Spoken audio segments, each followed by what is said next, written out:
आज की इस चुनावी सभा में मंच पर उपस्थित विधान परिषद के सदस्य श्री दिनेश प्रताप सिंह जी, विधानसभा हरचंदपुर के प्रभारी श्री प्रशांत जी, पूर्व विधायक बछरावा श्री रामलाल अकेला जी, केसी पटेल जी, देवी सहाय त्रिवेदी जी, कृष्ण जीवन तिवारी जी, प्रधान संघ के अध्यक्ष श्री राजेश वाजपेयी जी, राम लखन सिंह जी, ज्ञान शंकर शुक्ला जी, दिनेश चौधरी जी, भारतीय जनता पार्टी के जिला के उपाध्यक्ष वीरेंद्र सिंह जी, युवा मोर्चा के जिलाध्यक्ष श्री निखिल पांडे जी,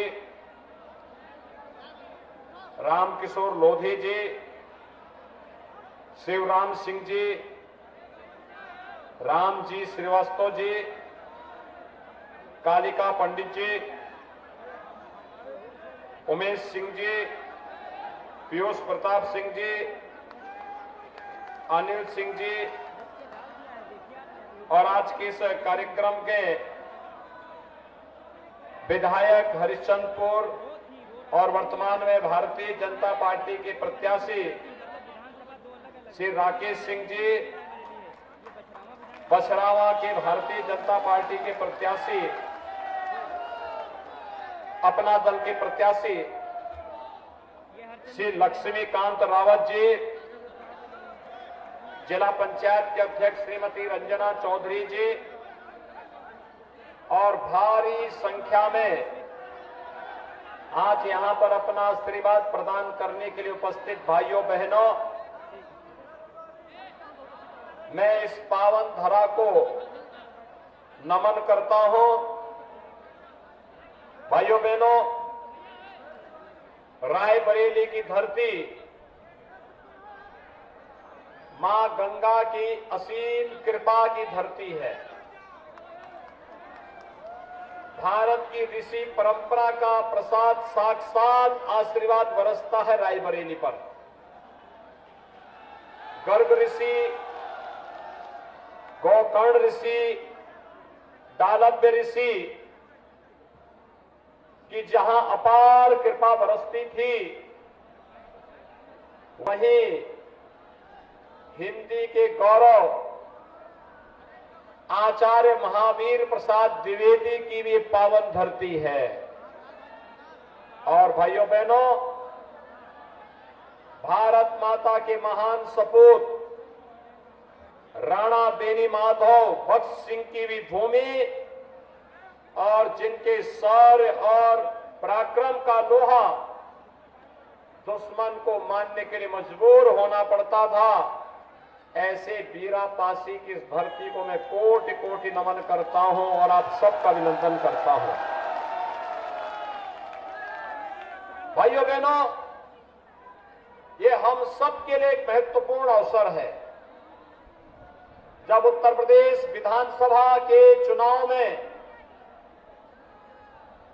अपनी जिम्मेदारी का एहसास करते हुए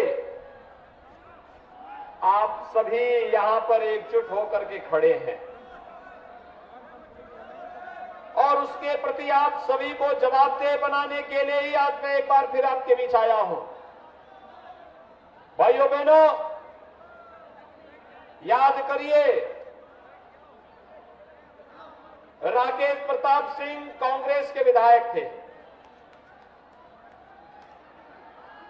और मैंने इनसे पूछा, एक बार मुझे निमंत्रण देने के लिए आए। इन्होंने मुझे बताया कि मैं हर सप्ताह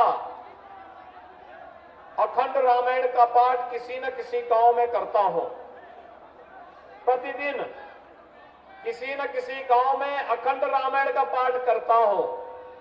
एक कार्यक्रम में आप पधारे तो मैंने कहा, भाई अगर अखंड रामायण का पाठ करते हो, मैंने यहां के लोगों से, कई लोगों से पूछा लोगों ने कहा राकेश करते हैं, तो मैंने कहा फिर भगवान राम के भक्तों की सेना में आप कहां रावण भक्तों के साथ आप बैठे हुए हैं।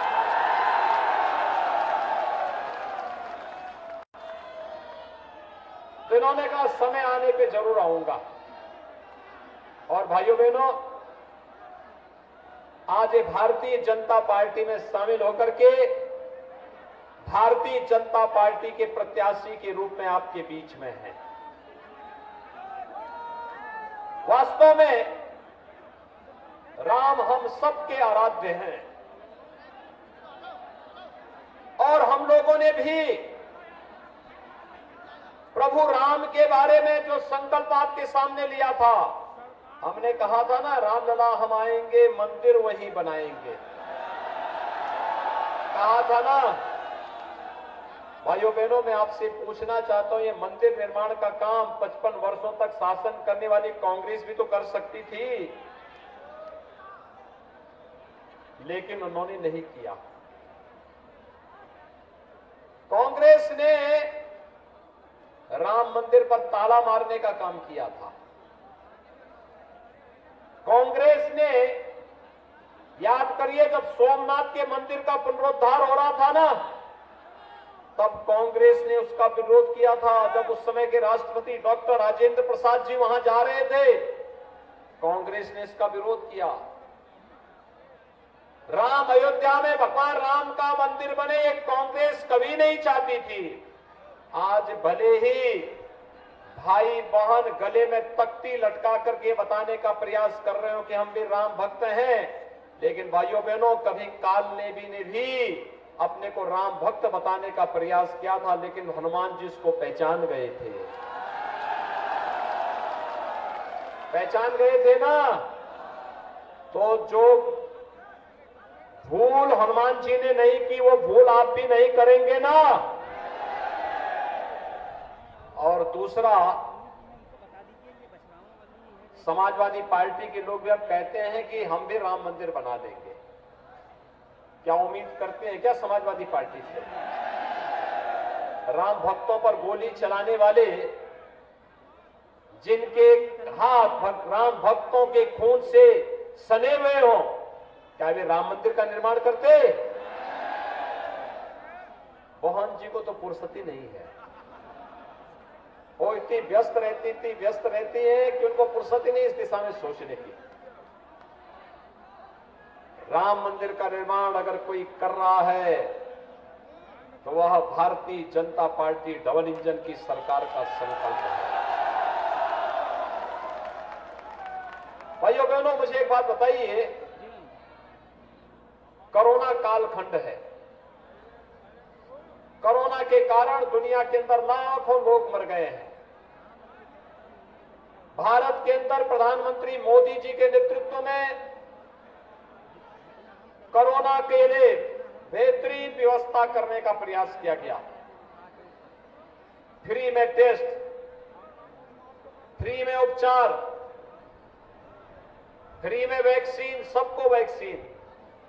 आप लोगों ने वैक्सीन ले लिया है? वैक्सीन का पैसा तो किसी से नहीं लिया गया ना, कोई भेदभाव ही नहीं हुआ है ना। जो लोग वैक्सीन के खिलाफ दुष्प्रचार करते थे, कहते थे कि वैक्सीन नहीं लेना है क्योंकि ये मोदी वैक्सीन है, बीजेपी वैक्सीन है। आज पे साबित हो गया ना कि भारत में मोदी जी के संरक्षण में बना हुआ वैक्सीन सबसे प्रभावी वैक्सीन है। साबित हो गया है ना। अगर ये वैक्सीन हम लोग नहीं लेते, तीसरी वेव जैसे अमेरिका के अंदर, यूरोप के अंदर कहर बरपा रही है, वैसे ही अब तक तीसरी वेव के नाते न जाने कितने लोग अपनी जान गंवा बैठते हैं। लेकिन तीसरी वेव कब आई, कब चली गई, कोई पता नहीं है ना। सब लोग सुरक्षित है ना। हम लोग कोरोना में सब सुरक्षित है ना।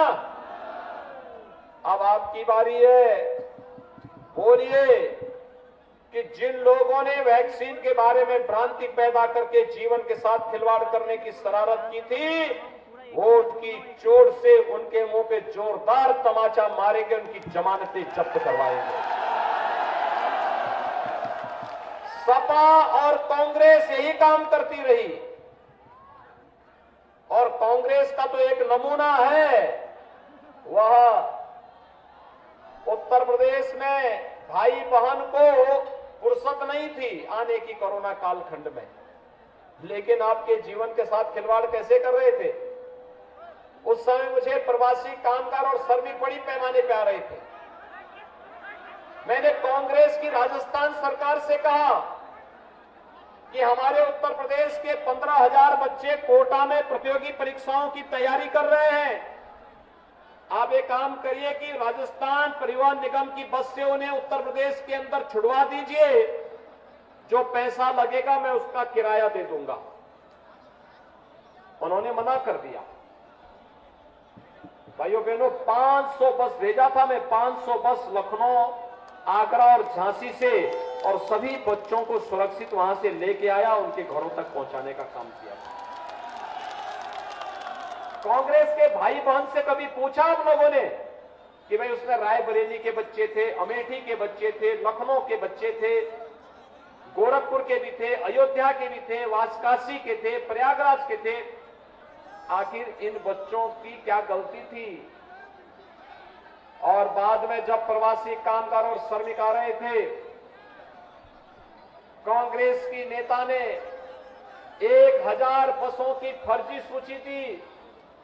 जब मैंने उसकी जांच कराई तो पता लगा कि ये बस तो है ही नहीं, उसमें रिक्शे का यानी 3 व्हीलर का और स्कूटर के नंबर दे दिए बस के नाम पर। कितना भत्ता मजाक कर रहे थे लोग। क्या ये उस कालखंड में आपका हालचाल पूछने के लिए आए थे क्या? कांग्रेस के नेता, सपा के नेता, बसपा का कोई नेता पूछने के लिए आया था?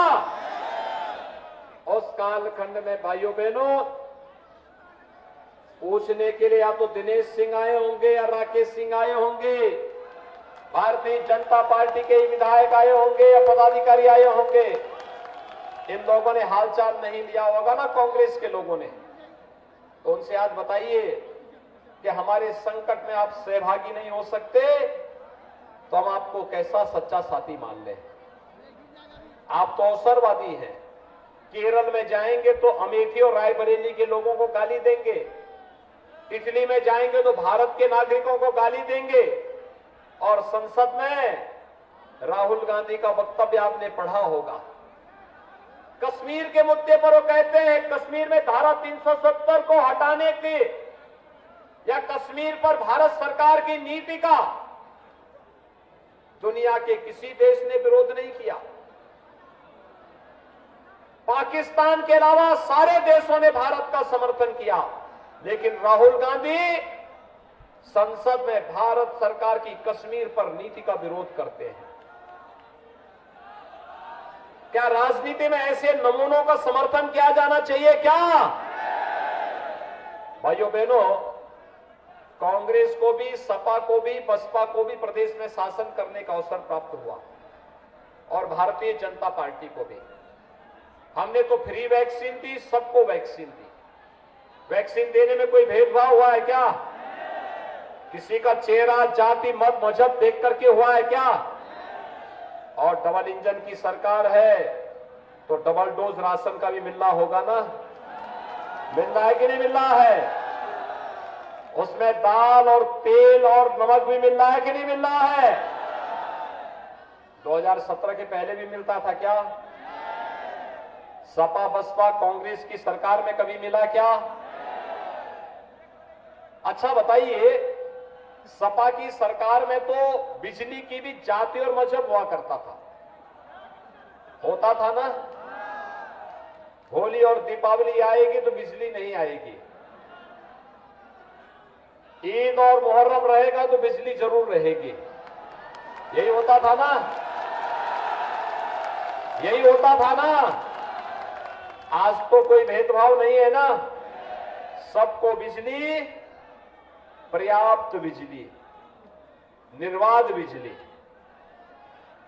बिजली में कोई भेदभाव नहीं है ना? राशन में भी कोई भेदभाव नहीं है ना? विकास कार्यों में भी कोई भेदभाव नहीं है ना? राम मंदिर का निर्माण क्या सपा बसपा कांग्रेस के लोग करवाते? आस्था का सम्मान हो या प्रदेश की 25 करोड़ जनता को सुरक्षा, गरीबों का कल्याण हो या विकास के बड़े बड़े प्रोजेक्ट को समयबद्ध ढंग से आगे बढ़ाने का कार्य, ये कौन कर रहा है? भारतीय जनता पार्टी की डबल इंजन की सरकार। कौन कर रहा है? भारतीय जनता पार्टी की डबल इंजन की सरकार। डबल इंजन का मतलब आप जानते हैं ना, केंद्र में मोदी जी और प्रदेश में, जब दोनों एक साथ चलते हैं तो बुलेट ट्रेन की स्पीड से विकास बढ़ता है। आपको बुलेट ट्रेन चाहिए या पंचर वाली साइकिल?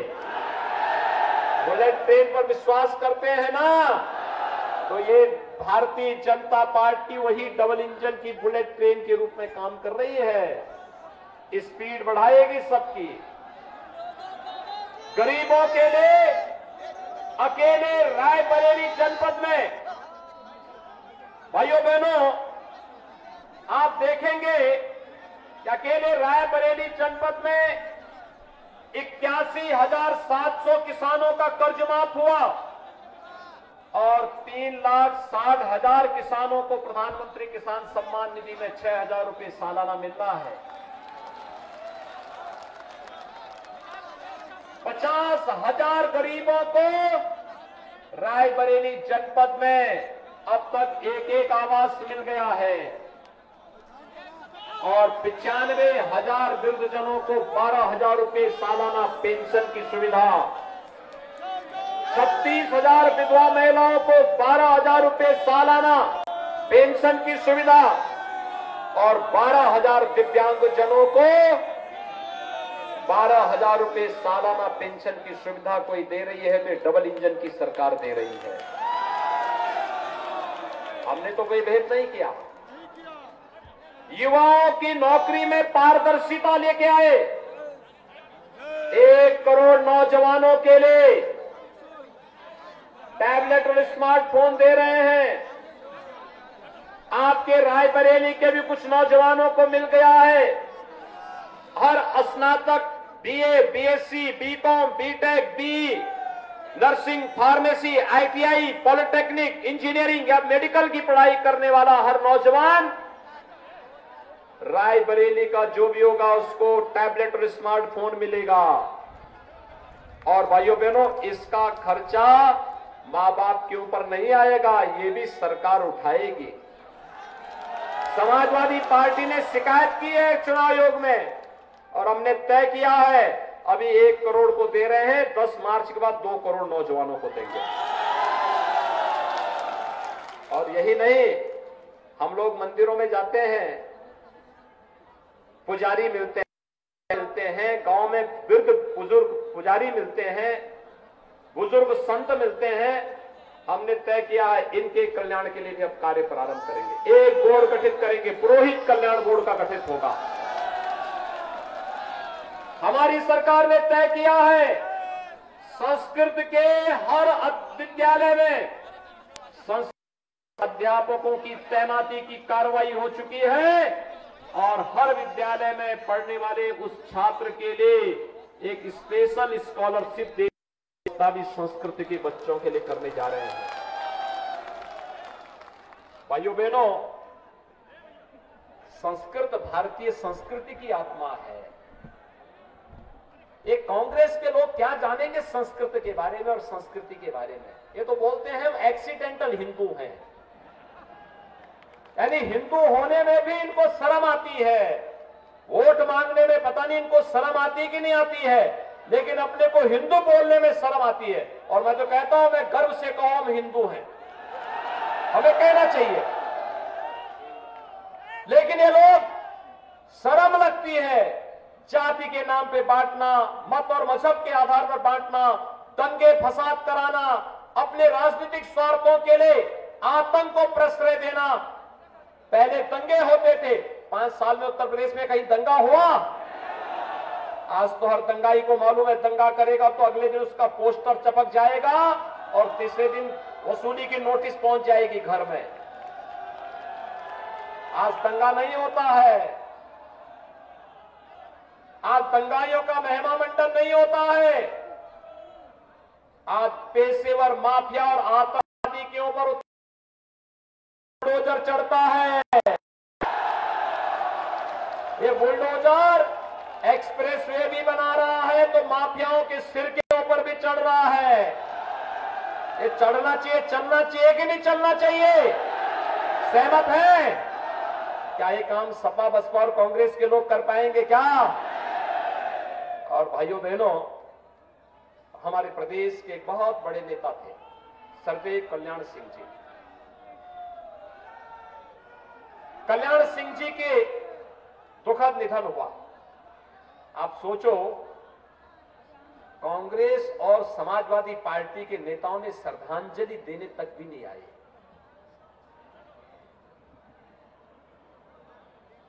ये मान्यता है कि मृत्यु पर तो सारे भेदभाव भुला करके जाना चाहिए, अंतिम क्रिया में हर व्यक्ति को सहभागी बनना चाहिए। लेकिन भाइयों बहनों, कल्याण सिंह जी जिन्होंने राम मंदिर के लिए अपनी कुर्सी ठुकरा दी थी, इतने बड़े नेता थे, सपा और कांग्रेस के नेताओं ने क्या व्यवहार किया था। और हमारी सरकार ने, आपने देखा होगा, प्रधानमंत्री जी आए, मैं लगातार जब तक अंतिम संस्कार नहीं हो गया मैं पूरे कल्याण सिंह जी के परिवार के साथ था, खड़ा रहा पूरा, क्योंकि हमारे नेता थे। और यही नहीं, उत्तर प्रदेश के सबसे बड़े कैंसर संस्थान का नाम मैंने स्वर्गीय कल्याण सिंह कैंसर संस्थान रखा है लखनऊ में, और बुलंदशहर जो उनकी कर्म भूमि थी, वहां के गवर्नमेंट मेडिकल कॉलेज का नाम हमने स्वर्गीय कल्याण सिंह मेडिकल कॉलेज रखा है। भाइयों बहनों, हम सुरक्षा की भी गारंटी देते हैं, सम्मान की भी गारंटी देते हैं, विकास की भी गारंटी देते हैं, और गरीबों को इस बात के लिए भी कि भाइयों बहनों, ये राशन तो दिया ही जा रहा है, आने वाले समय में सरकार बनने दीजिए, होली और दीपावली में एक एक रसोई गैस का सिलेंडर भी मिलेगा। एक संकल्प और है कि गौ माता को कटने नहीं देंगे, लेकिन अन्नदाता किसानों की फसल को भी नुकसान नहीं होने देंगे। मानते हैं ना भाइयों बहनों? अगर कहा है तो उसको करेंगे भी, कहा है तो करेंगे भी। और इसीलिए मैं आपके पास आया हूं आपसे अपील करने के लिए। विकास ये हमारे जिम्मे सौंप दीजिए। अपराधी और माफियाओं का कैसे उनकी गर्मी शांत करनी है भी हमारे ऊपर छोड़ दीजिए। आप देख रहे होंगे ना, पश्चिम में बड़े बड़े माफिया थे, अरे जीना हराम कर दिए थे 2017 के पहले। आज वे अपने गले में तख्ती लटका करके चलते हैं। और याद करना, जो पेशेवर माफिया और अपराधी आपको धमकी दे रहा होगा, उसका नाम नोट करके मेरे पास भिजवा देना। चुनाव के बाद आप देखना, गली में तख्ती लटका करके थाने के सामने हाथ खड़ा होकर के खड़ा होगा। और इसीलिए आया हूं आपसे कहने के लिए कि इस कार्य के लिए सोच ईमानदार तो काम दमदार, और दमदार काम तब होता है जब मजबूत सरकार होती है, और मजबूत सरकार तब होगी जब रायबरेली जनपद की 6 सीट पर भारतीय जनता पार्टी जीतेगी। तय करेंगे, सभी लोग जिताएंगे। भाइयों बहनों, मैं रायबरेली जनपद आज शाम को 6 बजे प्रचार कार्य बंद हो जाएगा, अभी मेरी कुछ सभाएं और हैं, और मैं इसीलिए यहां से पूरे रायबरेली जनपद की जनता से अपील करूंगा हरिचंदपुर से भारतीय जनता पार्टी के प्रत्याशी है श्री राकेश प्रताप सिंह। परम राम भक्त हैं, परम राम भक्त हैं। हर दिन किसी न किसी गांव में अखंड रामायण का पाठ करवाते हैं।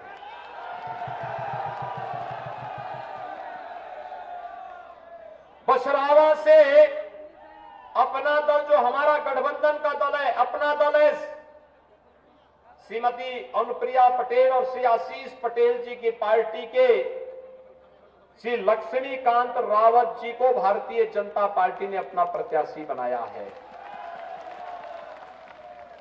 रायबरेली सदर से श्रीमती अदिति सिंह को अपना प्रत्याशी भारतीय जनता पार्टी ने बनाया है। ऊंचाहार से श्री अमरपाल मौर्य को अपना प्रत्याशी बनाया है। सरेली से धीरेन्द्र बहादुर सिंह को अपना भारतीय जनता पार्टी का प्रत्याशी बनाया है और सलोन से श्री अशोक कोरी भारतीय जनता पार्टी के प्रत्याशी हैं। इन सभी को भारी बहुमत से विजयी बनाएंगे। भाइयों बहनों, भारतीय जनता पार्टी और हमारे सहयोगी दलों के प्रत्याशी जब जीतेंगे, जब आप पहला काम मतदान और फिर जलपान, पहला मतदान, विकासाचा ध्यास म्हणजे